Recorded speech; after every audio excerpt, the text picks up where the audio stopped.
Sure, they may have plenty of blue blood in Boston, but from what I just saw, they've got plenty of the other kind, too.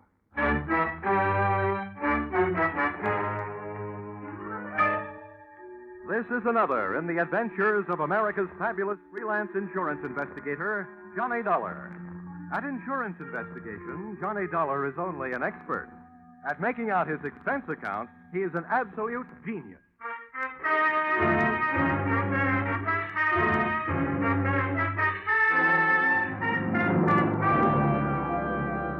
Expense account submitted by Special Investigator Johnny Dollar. To Home Office, Tri-State Life and Casualty Insurance Company, Hartford, Connecticut. The following is an accounting of my expenditures during my search for your missing policyholder, Miss Michelle Marsh. Or, she came in like a lion and went out on the lamb. Or, she should have been banned in Boston. Expense account, item 1, $2.85, railroad transportation, Hartford to Boston. Expense account, item 2, $1.80, cab fare to the corner of Longwood and Huntington Avenues, a half block from the apartment house that was Miss Marsh's last known address. Boston may be called the cradle of liberty, but somebody else got rocked to sleep that morning on Longwood. The shots came from 2 carbines and 2 men in one light tan club coupe parked across the street. I waited long enough to memorize the license number as the pot rotted out of there, and then I headed for the victim. My heart was pounding, but not from exercise. He'd been sprayed coming out of a doorway that, in another 20 seconds, I would have been going in. But the coincidence didn't stop there. Take it easy now, will you? We'll get you some help. You know who did it? March. What? I didn't get you. Tell him. Ask. Michelle March. Michelle March? Well, that's who I'm looking for. What's she got to do with it? Can you hear me? What's Michelle March got to do with it? Come on now, try.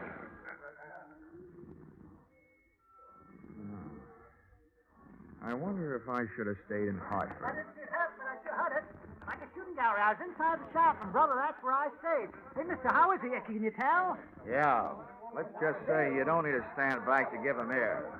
He can't use it.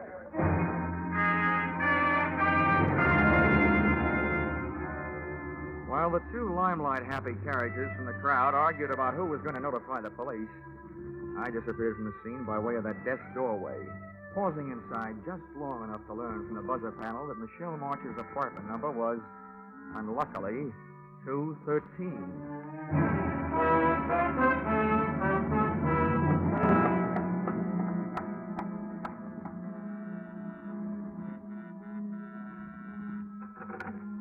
I didn't bother to look for the apartment house manager. I didn't even bother to pick the lock. I put my shoulder to work on the door.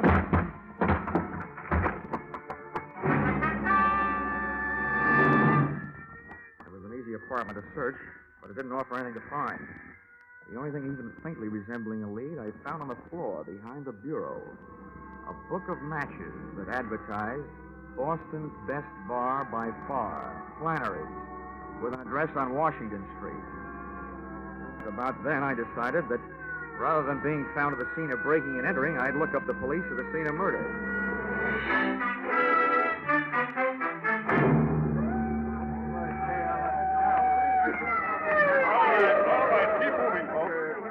Here, Sergeant. You'll have to give the Here he comes, all right. Here's the guy that's bending over. Oh, who are you there? What do you got to say about this? Oh, not much, Lieutenant. He was shot from across the street by 2 men in a tan club coupe. Probably stolen. License number, Massachusetts 3R165. Weapons were carbines, .30 caliber Army issue. You sure of all that? Yeah. Here. This will tell you why I make it a habit to be sure of things. Oh.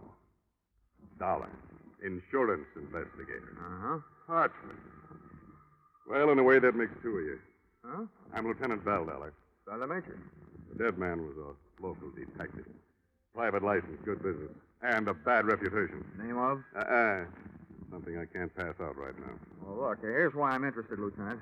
If friend detective was on a case, he could have been hired to find the same party I was hired to find.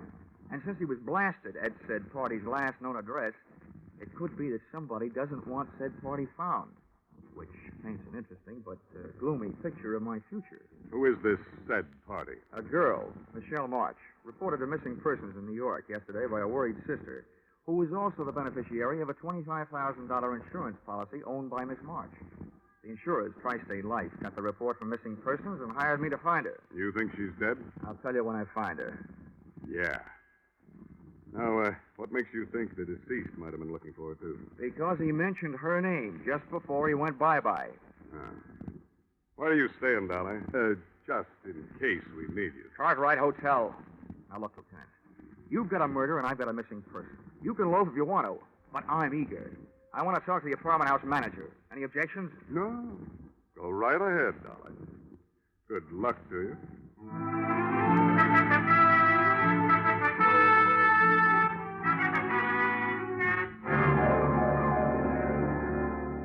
I can't tell you how upset I am over this, Mr. Dollar.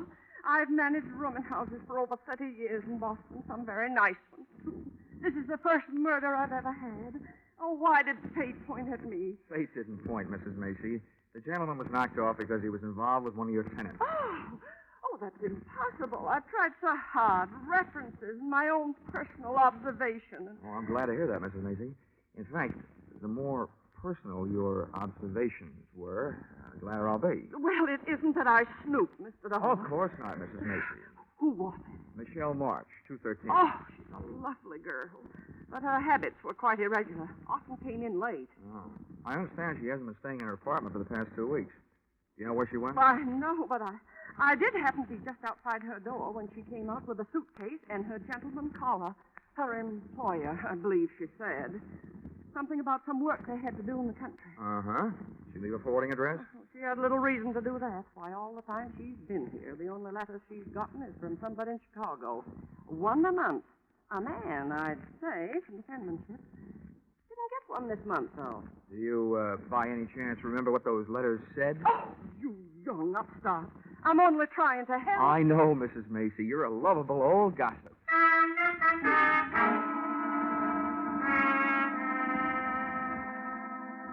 After Mrs. Macy chased me out of her apartment, I questioned some of Michelle's second-floor neighbors. What they gave me only augmented the story I already had. She hadn't been seen in the company of anyone for 4 or 5 months, until dapper, medium build, and swarthy took over. All of them had seen him. None of them knew his name, but they all agreed he was the guy Michelle Marsh had marched away with. Everything I learned added up to a dame getting tired of waiting for somebody in Chicago and ducking out with somebody else. It would have looked that simple if it hadn't been for that detective who had so recently taken up new headquarters in the city morgue.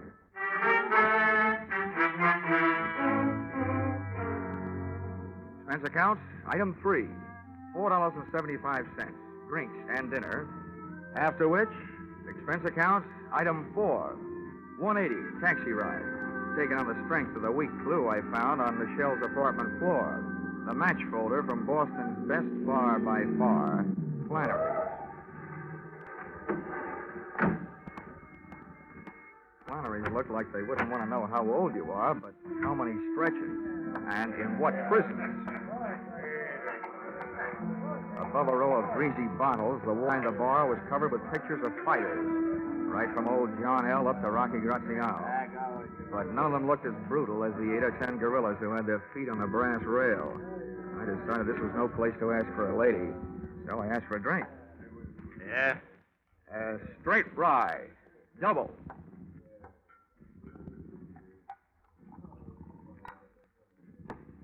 You've never been in before. Where are you from? I'm trying to forget. Has, Blackie been around lately? Who's Blackie? Well, maybe that's not his full name. It's the one I knew him by. He wore a lot of sharp suits, about medium build, dark, swarthy. That could be anybody. Now drink your drink, pay for it, and move along. Now, wait a minute. Now, I haven't got anything against the guy. I'm looking for a dame that's with him, see? What's the freeze for? I need the room, expecting a private crowd. Now beat it. I'm off, Flannery. Oh, Maybe I want to talk to these guys. I'll see that, Flannery. Yeah, I look, told Joe I'd beat him with the... I'll get closed up again if I give any more trouble this week. Take him outside, Roxy, huh? Shut up. What's this Niles' name you're looking for? Michelle Marsh. You know her? Yeah. Let's go someplace and talk.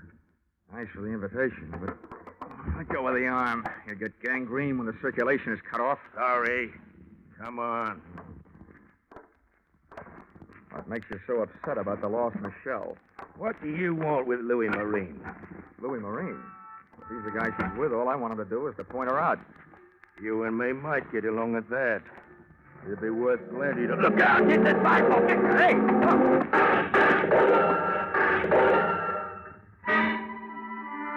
The car they were in was different, but those carbines sounded the same. I rubbed my nose raw trying to bury my head in that sidewalk. I knew they had to empty those carbines sometime, but instead of sounding better, it started to sound worse. I twisted my head, shot a look at the street, saw one of the attackers in the process of falling out of one of the windows of the gun car. Closed my eyes again and realized why they never let my kind of insurance investigator be a policyholder. I'd been sent to find a missing girl, and there I was in the middle of another Boston massacre.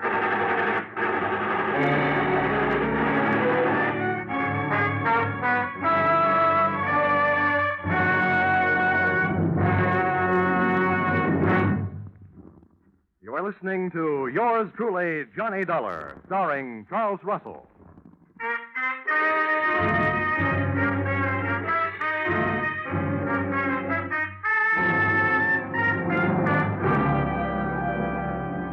It took a full 20 seconds after the smoke of battle had started to clear for me to realize that I'd been saved by the arrival of fire support from an unexpected source, the police. I looked around for my new friend and brother target, Roxy, but he had disappeared.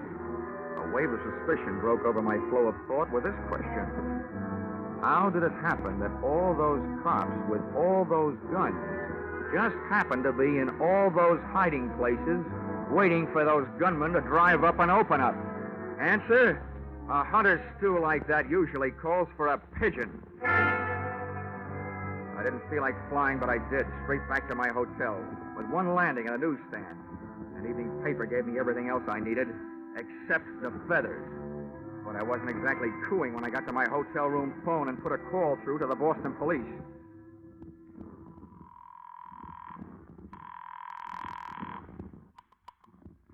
South Precinct, Sergeant Miller. Give me Lieutenant Bill on homicide. One moment. Homicide, Lieutenant Bill. This is Dollar, Lieutenant. Oh, Dollar, sure. I'm glad to hear from you. I'll have your badge for this. What did you say? The evening paper. Quote, Boston private detective, whose name has been withheld by police, was slain today, presumably to stop his search for a missing girl. It was learned by this paper from reliable sources. Oh, now, Dollar. But another investigator still alive has joined the hunt for the girl. Well, Johnny Dollar, well-known Hartford insurance sleuth, checked into room 705 at the Cartwright Hotel today. Well, you want more? Why, I can't understand it. I told the boys not to say a word. I think the boys didn't. Oh, now, see here. A man would have to stoop pretty low to use methods like that. You probably touch your toes every morning for practice. Well, I hope you got the results for your stakeout in front of Flannery's. You got 2 hot carbines and a hot car. The evidence that could have talked, those gunmen, are so full of police lead that your only chance of learning anything now is to find somebody strong enough to pick them up and write with them. Now, wait a minute, Dollar. You know who hired them? Well, I'll find out. When you get confused, check with me. I think I know. Now, do I get the name of that private detective? The deceased? Well, I don't see any harm. Bernard Knight. Hired by? Well, all right, Dollar. If you'll cooperate, I will. According to his files, he was hired by Roxy Morris to find the girl. Now, who hired the gunmen? I think, but don't know that they were hired by a gent named Louis Marine to stop Roxy Morris from finding Michelle Marsh. Why? We'll have more about that later. But if you'll put a search on that pair of names, I'll look for a good night's sleep.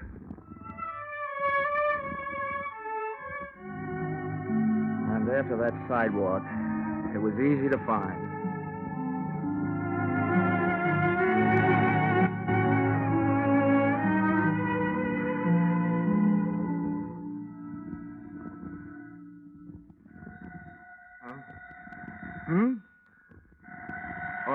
Boston.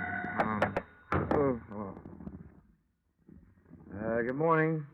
Hello, is this Mr. Dollar? Wait a minute till I pick you up off the floor. Who is this? Is this Mr. Dollar? Yeah, it is. Well, this is Michelle March. Huh? Good morning, Michelle. I've been looking for you. That's why I called. I read that you were hired by my insurance company. Yeah, that's right. They don't like disappearing policyholders. Well, let me tell you this. If they want to save the money, they'll have to pay for me. Stop looking for me. What are you afraid of? That Roxy Morris will follow me? What do you know about Roxy? They'd like to find you and Louis Marine. What'd he tell you? Oh, what counts is that I filled in what he didn't tell me. Namely, that he was in Chicago for a year, and you were supposed to be waiting for him in this fatal apartment on Longwood Avenue. But instead, Louis Marine landed, took the situation well in hand, and captured you for himself. You're just trying this on for size, aren't you? If it fits, keep it on approval. The point is, there are too many people looking for you to stay lost. Where can I meet you? How do I know I can trust you? I can't trust anybody. Look, I'm still working for insurance companies, so my greatest interest is keeping you alive, not selling you out. What about the police? My promises aren't equipped with lifetime guarantees, but I'll do what I can. If you tell all, and if the story is big enough, they should be willing to make a deal. It's big, all right. They'll clear something out of their books that's been there for a year. Where do I meet you? You know where Charlestown is? Oh, I know it's part of Boston. Take the subway and get off at City Square. An hour from now. I'll be in a bar. The Gangplank. On Chelsea Street. Near the Navy Yard. Okay, sweetie. I'll be there.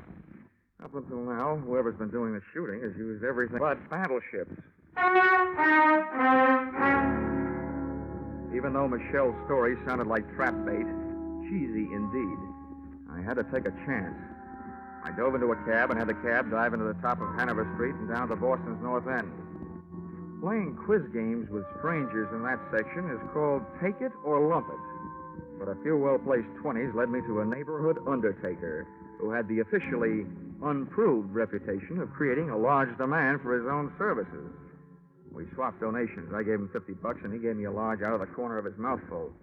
Listen to me good. About a year ago, the laws picked up a Roxy Morris on a suspicion. They had a good idea. He's heisted a 75G payroll.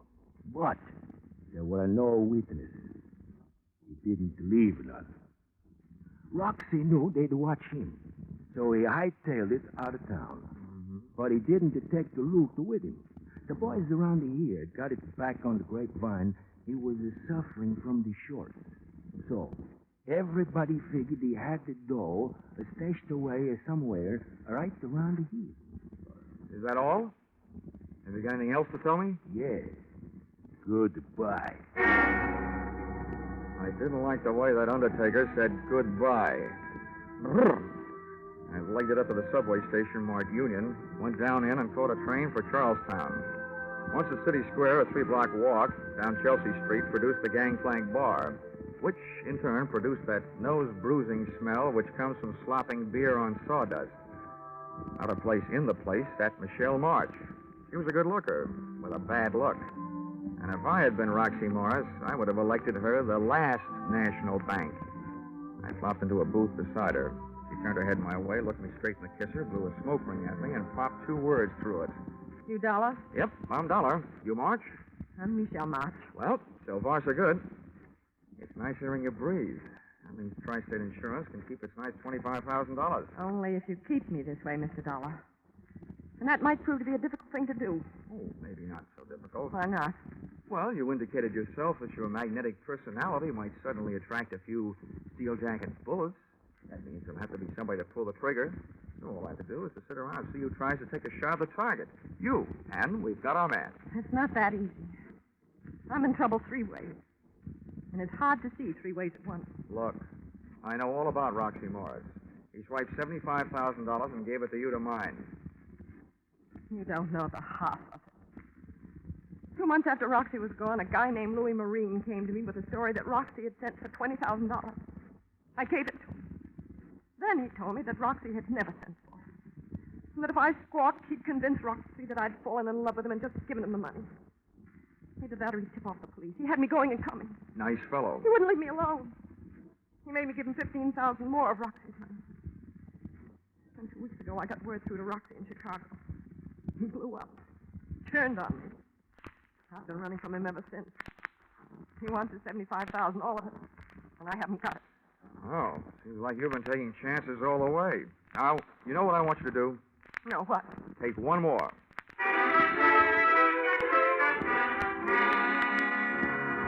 I told Michelle what I had in mind for her, during the next few hours at least, and grabbed a cab back across the bridge into the North End.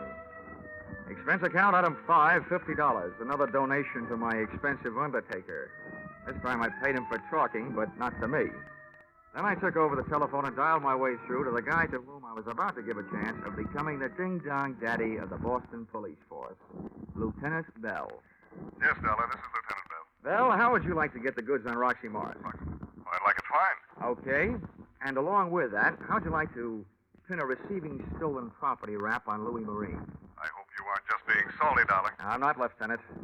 Now, look, you may have to do some trading with the gal on this deal. Yeah? You may have to promise her some time off for verbal good behavior. Well, such things are possible. All right, what's the pitch? Listen, I have baited a tall, thin granite trap for Roxy Morris and Louis Marine. The bait is Roxy's ex-girlfriend, Michelle Marsh. Okay, what then? I had a tipster call Roxy Morris and tell him that Louis Marine was meeting Michelle at a certain place at 3 o'clock this afternoon. Yeah. I also had Mr. Blabbermouth call Louis Marine and tell him that Michelle is meeting Roxy at the same time and the same place. What? I had him tell each of the gentlemen that Michelle was meeting the other one with what's left of the money in cash. Oh, you've started a war, Dollar. But if it does the trick, it's worth it. All right. What's my move? First, call the place where I've arranged a surprise party and tell them to get rid of the public. Also tell them to let a girl named Michelle March come and go as she pleases. Also me. Oh, don't tell me you've set this thing up in a public place. Where is it? Lieutenant Bell, what I want is for those two characters to run up a blind alley. And when I say up, oh, brother, they got the word the Michelle meeting would be held at the top of the Bunker Hill Monument. Oh, no. And you might remember what General Prescott almost said. Don't fire till you see the red in their eyes.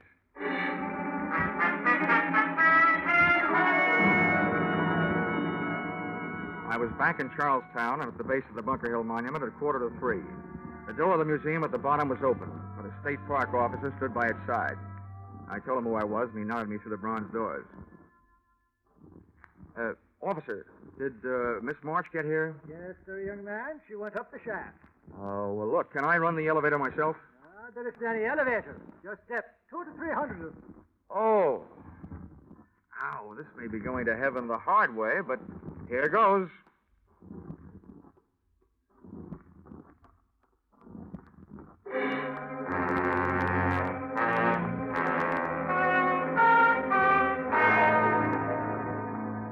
Halfway up the winding granite stairs, I yelled for Michelle.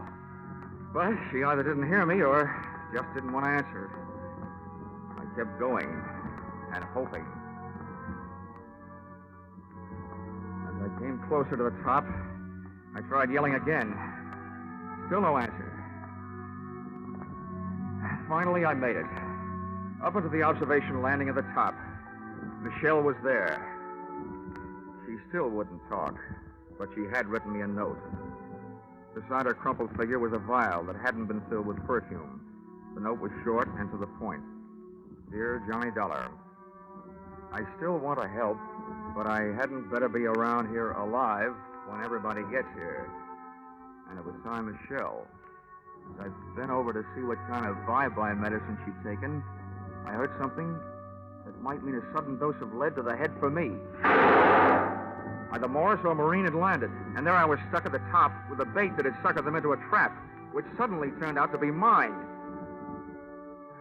Waiting up there in that tiny room for death to come get me would have killed me anyway, so I started down. Over the pounding of my heart and my own steps on the granite blocks, I heard the pitter-patter of anything but tiny feet come charging up a narrow staircase. Whoever was coming up and I both slowed down, but my heart didn't. I crept around a curve and my eyes went into a head-on collision with a pair staring back. What are you doing here? I'm a tourist, Roxy. Maybe right, white guy. You may be taking a trip. Who's up there? Up there? Oh, I don't know who they are. Just some girl with a guy she keeps calling Louie. Okay. Let me by. Easy now. Don't try anything. Roxy Morris tagged me with the butt of a .32 going by.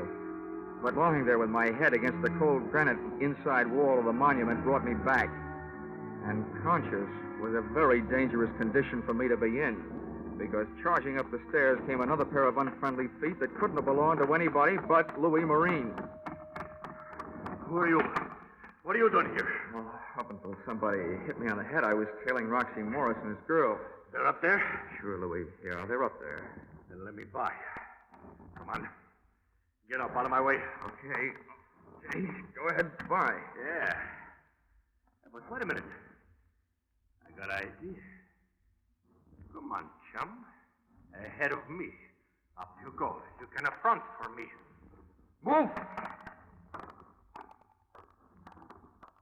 Louis had a gun at my back, and Roxy had one waiting for me up front.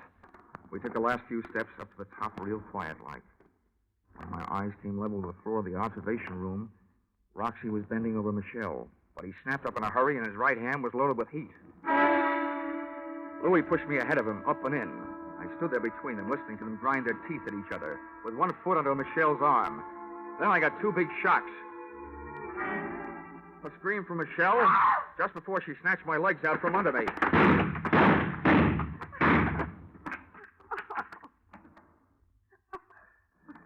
Hey, what are you doing alive? I don't know. I guess I didn't take enough. Well, whatever you're doing alive, I'll tell you one thing. Your two boyfriends sure took care of each other. Come on. Let me get you out of here. Oh. I didn't think I'd be able to carry me down all those stairs. Now I have to carry you.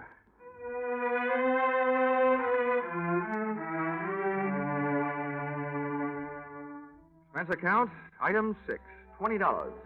City hospital. Having Michelle's stomach pumped out. And the way Michelle took my suggestion that she voluntarily turn herself over to the police was very good. Lieutenant Bell was very cooperative. Otherwise, I might let it be known that the reason that he didn't show up on time to help me in the 1949 Battle of Bunker Hill was because he forgot to reset his watch at the end of daylight saving time. He showed up for our 3 o'clock appointment at 4. Expense account total, $786 and no cents. Signed, yours, truly, Johnny Dollar.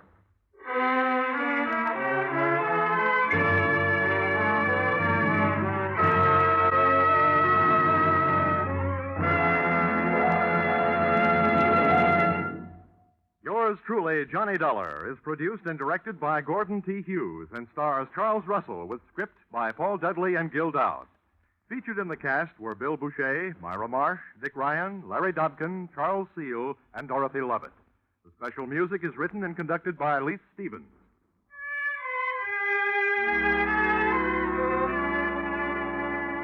Be sure to be with us next Saturday, October 1st, when another unusual expense account is handed in by Yours truly, Johnny Dollar.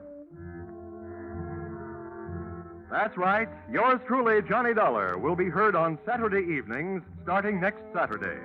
And look at who's going to be here at the same time on Sundays. The world's most famous blockhead, Charlie McCarthy, accompanied by a man who shadows him closely as Johnny shadows the suspect, Edgar Bergen. Yes, Charlie McCarthy and Edgar Bergen have joined the great parade of stars to CBS, along with Jack Benny, Amos and Andy, Horace Heidt, and Red Skelton, whose show starts next Saturday, or rather next Sunday also. Don't miss the first hilarious appearance of Charlie and Bergen on most of these same CBS stations at the same time next Sunday night and every Sunday thereafter. This is CBS, the Columbia Broadcasting System.